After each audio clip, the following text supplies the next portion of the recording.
대한민국 최고의 애널리스트와 함께합니다. 한경 베스트 애널리스트 전략. 오늘은 금리, 거시경제 1위를 차지한 신한투자증권의 하건형 연구위원 모셨습니다. 어서 오세요. 네, 안녕하십니까. 네, 베스트 애널리스트 워낙 오래 하셔서 이 시간을 통해서 항상 모시고 있는데 예. 그래도 다시 한번 축하드리면서 수상 소감 한 말씀 부탁드릴게요. 예. 다시 한 번 더 감사드린다 네. 말씀드리고 있고요. 아무래도 이 베스트 애널리스트라는 영광의 이런 자리를 만들어준 만큼 그 자리를 좀 더 이제 빛내기 위해서 좀 더 노력하는 애널리스트가 되도록 하겠습니다. 네. 그리고 오늘 또 마침 나오셨는데 관세 협상이 갑자기 또 타결이 됐습니다. 한미 관세가 지금 상호 관세 15%로 타결이 됐는데 시장은 그만큼 환호를 하지는 또 않고 있는 것 같아요. 조선주 같은 경우에는 오르지만 자동차주들은 오히려 세론 뉴스가 나오면서 장대 음봉이 나오고 있거든요. 일단 15% 타결에 대해서는 어떻게 보셨습니까? 우선은 이제 시장이 어떠한 생각을 가지고 있느냐가 제일 중요할 것 같은데요. 그동안의 시장의 생각은 관세 그 자체에 대한 불확실성 때문에 경기에 대한 시각이 많이 낮아져 있는 상태였습니다. 그런데 앞서서 유럽이라든지 일본이라든지 각종 이제 앞선 국가들 간의 관세 협상이 이루어지면서 불확실성이 거치고 있구나. 그러면 기업 실적에 대한 하강 위험은 많이 사라지겠구나라는 것을 반영하면서 주가가 올라왔던 게 지금까지의 그림이고요. 이제 지금부터 올라가려면은 그래서 관세가 타결이 돼서 기업 실적이 더 좋아질 수 있느냐라고 했을 때는 일단은 관세율이 원래는 없었던 게 15%가 생기는 거잖아요. 그래서 그 부분들에 대한 충격을 지금 현재 시장이 좀 걱정하고 있는 거 아니냐 이렇게 좀 판단을 하고 있습니다. 네, 그렇다면은 관세가 사실 15%로 부과가 되긴 했는데 이러한 부분이 좀 우리 경제에 부담이 될 수 있을지 GDP 성장률 같은 경우에도 계속해서 전망도 낮아지는 추세잖아요. 네. 이 부분은 어떻게 보고 계신지 간략하게 여쭤봐도 될까요? 우선은 저희가 이제 관세율이 15% 정도를 가정을 해서 기존의 경기 전망들을 많이 발간을 하고 있기 때문에 실제로 이 관세 협상이 타결이 됐다라고 해서 성장률에 대한 변화가 의미 있게 나오진 않을 거다라고 보고 있습니다. 그래서 기존에 저희는 1%의 한국 성장률을 올해 좀 생각을 하고 있는데 이번에도 마찬가지로 1% 정도 그냥 유지선으로 좀 바라보고 있습니다. 네, 이미 그 정도는 감안해서 경제 성장률 전망이 나오고 있다라고 말씀해 주셨고 향후에 반도체라든지 의약품도 또 품목 관세에 대해서 협상이 있을 텐데 다른 나라에 비해서 불리하진 않을 것이다. 이렇게 또 코멘트를 내고 있거든요. 이 부분은 어떻게 해석을 해야 되는 걸까요? 사실 이제 트럼프 대통령의 립 서비스에 좀 가깝다라고 보고 있는데요. 지금 보시면은 이제 품목별 관세는 대부분 거의 국가별로 공통적으로 적용을 하고 있는 상태입니다. 그러다 보니까 실제로 아마 일괄된 이 관세율을 좀 적용하지 않겠냐라는 판단들을 좀 하고 있고요. 결국 관건은 과연 이 반도체와 의약품에 언제 관세가 부과가 될 거냐. 그리고 관세율에 대한 이제 범위는 어디까지로 나타날 거냐 이거인데요. 저희는 단기적으로는 실제로 이 미국이 반도체나 의약품에 대폭의 관세율을 부과하기는 쉽지는 않다라고 보고 있습니다. 왜냐하면은 미국이 아직까지는 생산하지 못한다라는 게 첫 번째 가장 중요한 거고요. 두 번째는 이 부분들이 정말로 전략 산업이거든요. 여기에 대한 이제 막대한 투자와 그리고 기술에 대한 발전이 계속적으로 진행되는 산업이기 때문에 만약에 여기에 관세를 부과하면은 오히려 미국이 뒤처질 수 있는 위험이 남아 있다 보니까 아마 미국이 이 부분들에 대해서는 시간을 두고 좀 관세가 부과가 되지 않겠냐. 그래서 철강과 알루미늄은 지금도 50% 관세를 부과한 상태이거든요. 그거랑 왜 자동차는 15% 낮춰줬고 그리고 왜 아직도 반도체나 의약품은 관세가 부과가 되지 않았을까를 생각해 보면 정확히 기술력에 대한 부분에서 좀 차이가 있다 이렇게 판단을 하고 있습니다. 뭐 자국의 이익이 가장 중요한 거니까요. 미국 측의 입장에서도 지금 반도체라든지 의약품에 대해서 관세를 섣불리 부과하기에는 어려울 것이다. 좀 늦춰질 것이다. 이렇게 또 언급을 해주셨습니다.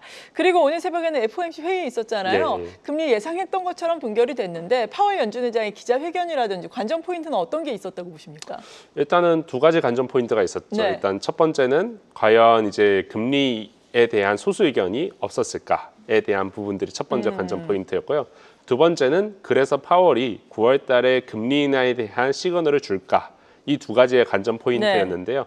하나는 이제 조금 시장이 기대했던 게 나왔죠. 그러니까 소수 의견이 나왔습니다. 사실상 저는 3명이라고 보고 있는데요. 2명의 명시적인 반대, 그리고 1명이 아예 회의에 참석하지 않았습니다. 예. 그래서 사실상 이거는 이제 3명의 반대가 있었다라고 보시면 되는데요.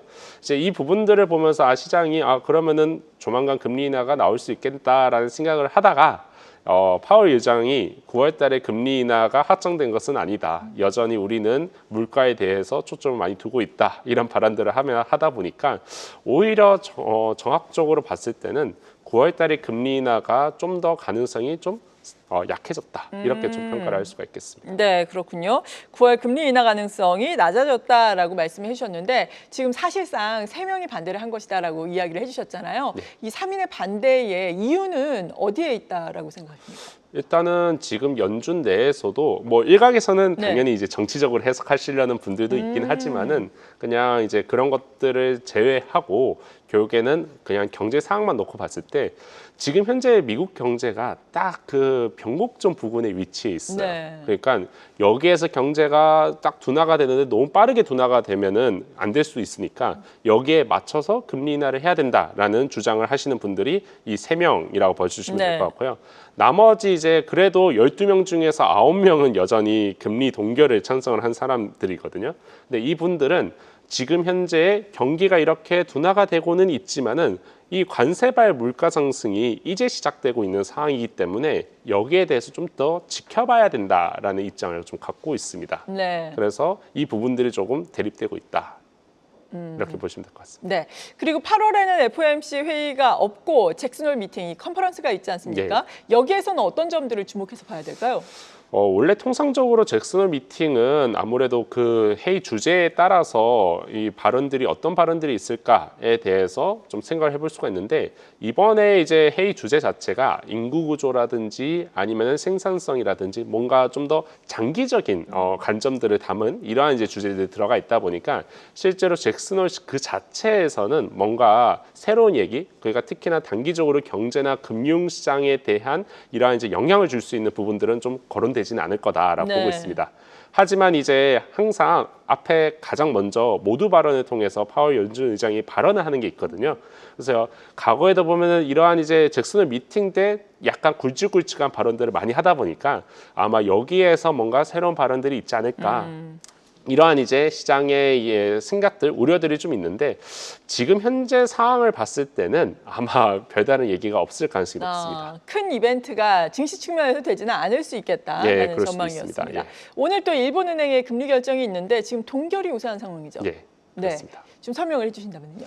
일단은 일본은행이 왜 금리 인상을 하느냐 이거를 좀 고민을 해보셔야 될 것 같아요. 일본은행이 그동안에 금리 인상을 했던 이유는 결국에는 이 수출이 올라오면서 기업들이 돈을 버니까 이 돈을 번 걸 가지고 이제는 임금도 올려주고 그러면서 소비자들이 소비를 늘리고 이러한 이제 경로들을 작년부터 해서 지금 연초까지는 이어졌었거든요. 그래서 실제로 이제 BOJ가 금리 인상을 좀 더 빠르게 할 수 있지 않겠냐라는 이러한 생각들이 불과 연초까지만 하더라도 다들 가지고 있었어요. 그런데 지금은 금리 동결에 대한 얘기들이 좀 더 많은 이유가 뭘까라고 했을 때 가장 그 앞단에 있는 수출.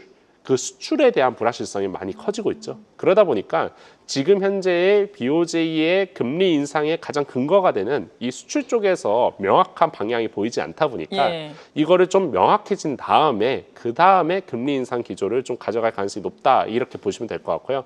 다만 이제 당초에 저희가 생각했던 것보다는 관세 관련된 불확실성이 많이 완화가 되기는 했습니다. 이제 그러다 보니까 이 부분들을 감안을 해서 BOJ가 이 통화 정책에 대한 이 수준을 결정할 텐데 일단은 뭐 금리 인상 자체를 아예 중단하겠다 이런 얘기들은 하진 않을 거다라고 보고 있고요. 단지 이 부분들에 대한 불확실성이 거쳐서 수출이 언제쯤 좀 올라갈 수 있을지 이 부분들을 좀 보면서 추후에 좀 대응하지 않을까 이렇게 판단을 하고 있습니다. 네, 그리고 더불어서 경제, 물가에 대한 보고서도 발표를 한다라고 들었는데 이러한 부분은 어떻습니까? 우선은 이제 이 경제 성장률 관련된 부분들은 상당히 좀 둔화가 될 가능성이 있다라고 보고 있고 반면에 이제 물가에 대한 전망은 좀 상향될 가능성이 있죠. 근데 이 부분들은 아마 얼마 전에 이제 일본에서 선거가 하나 있었거든요.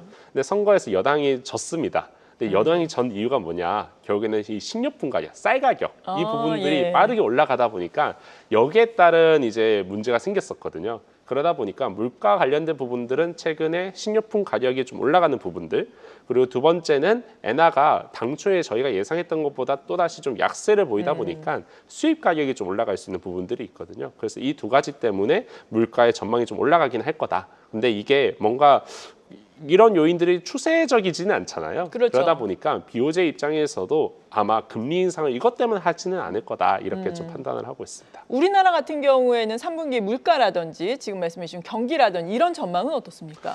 우선은 3분기의 경기는 지금 현재 바닥을 통과하고 있는 상황이기 때문에 절대적으로 좋다라고 말씀을 좀 드리기는 어려워요. 네. 하지만 그래도 바닥은 통과해서 이 부분들이 이제는 뚜렷하게 반등에 대한 신호가 좀 뚜렷하게 관찰되는 중이다 이렇게 보시면 될 것 같습니다. 그래서 저희는 국내 경기는 좀 바닥을 통과했다. 그런데 이게 대부분 내수, 그러니까 네. 소비를 중심으로 해서 통과를 되는 중이다 이렇게 보시면 될 것 같아요. 그러니까 7월 달에 아마 돈 받으셨나요? 아, 네. 저는 아직 안 받긴 아직 안 했는데 소비 받으셨나요? 쿠폰, 네. 네, 소비 쿠폰을 7월 말에 이제 네. 본격적으로 이제 뿌리기 시작을 했고 실제로 소비도 한 7월 말, 8월 초가 아마 가장 극단적으로 많이 소비가 이루어질 텐데요.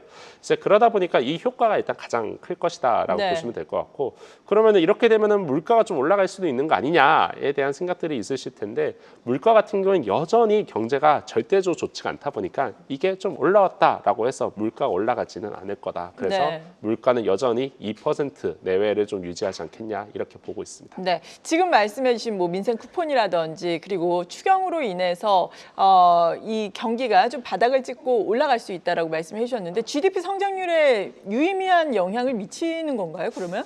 일단은 이제 사실은 지출 규모만 봤을 때는 네. 성장률이 0.4나 0.5 이상도 올라갈 수 있기는 한데요.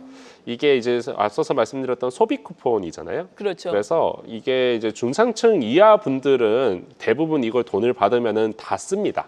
연구 결과를 보면요. 근데 4분위, 5분위라고 해서 고소득층의 경우에는 이 돈을 이자를 갚는 데 쓰거나 아니면 투자를 하는 데 쓰거나 네. 이제 그러다 보니까 실제로 이 부분들로 인해서의 내수 회복이 엄청 돈이 쓰여지는 만큼은 다 나오지는 않아요. 그래서 저희는 이 부분들에 대한 효과가 대략 성장률이 한 0.2%포인트 정도 올라가지 않겠냐. 그래서 원래 기존에 0.8 정도를 생각을 했던 네. 걸 1%로 사실은 이 부분들은 이미 이제 공개가 되어 있었던 내용이다 보니까 이 부분들을 반영해서 1%에 대한 성장률 전망치를 좀 제시를 하고 있습니다. 네. 그리고 한국은행 같은 경우에는 기준금리 인하를 언제쯤 재개를 할까요? 이게 이제 가장 예. 관건이죠. 아마 시장에서도 많이 이제 물어보시는 질문이긴 한데요. 지금 이제 당초 했던 것보다는 이 관세발 충격에 대한 경로가 좀 뒤에 나타날 거다라고 보고 있습니다. 원래 당초에는 6월달, 7월달 이때쯤부터 좀 본격화되지 않겠냐라는 이러한 생각들이 있었는데 생각보다는 이게 좀 뒤로 밀리다 보니까 8월달 인하에 대한 가능성을 지금 현재 좀 낮아지기 시작을 했다. 이렇게 좀 평가를 하고 있어서 저희는 8월보다는 10월달이나 11월달 그 사이에 25bp 금리 인하가 좀 나오지 않겠냐 이렇게 좀 판단을 하고 있습니다. 네, 그렇군요. 그렇다면은 이런 사안들을 총괄해서 봤을 때 네. 8월의 투자 전략은 어떻게 가져가는 게 현명할까요? 예, 제가 이제 항상 지금 나올 때마다 뭔가 네. 이벤트가 좀 많았던 것 맞아요. 같아요. 예. 그래서 직전에는 이제 무역 정책 관련된 불확실성이 특히나 이제 극단적으로 갔었던 구간이었는데요. 지금 현재는 정책 불확실성은 좀 거치고는 있습니다. 근데 이제 다만 이제 문제는 관세가 사라진 것은 아니다라는 네. 거죠. 이제 그러다 보니까 결국에는 지금 최근에 시장의 강세를 좀 주도했던 것은 어떻게 보면 관세 피해주로 좀 분류가 됐던 업종들이 최근에 많이 반등을 했어요. 생각했던 것보다 관세 관련된 부담들이 크지가 않네. 그러다 보니까 이 부분들 눌렸던 게 좀 올라가는데 그래도 바뀌지 않는 거는 기본적으로 주가는 길게 봤을 때 펀더멘탈에 연동돼서 움직입니다. 그냥 기업 실적 관련된 부분이요. 근데 관세가 매겨져 있는 부분들은 기본적으로 크게 추세적으로 기업 실적이 올라가게끔 기대하기가 좀 어렵다라는 거죠. 네. 그리고 또 하나는 결국에는 관세 관련된 부담들을 지금 현재 시장에서는 없는 거 아니야? 라는 판단들을 하고 있는데 이게 또 확인되면은 시장이 또 우려감이 생길 거거든요. 그럴 수 있죠. 그래서 그 부분들을 보기보다는 저는 여전히 한국에서는 정책 수혜주를 보는 게 제일 안전하다. 그래서 이재명 정부에서 지금 현재 추구하고 있는 ABCDEF라고 해서 혁신 산업에 대한 이제 투자를 예고를 한 상태이잖아요.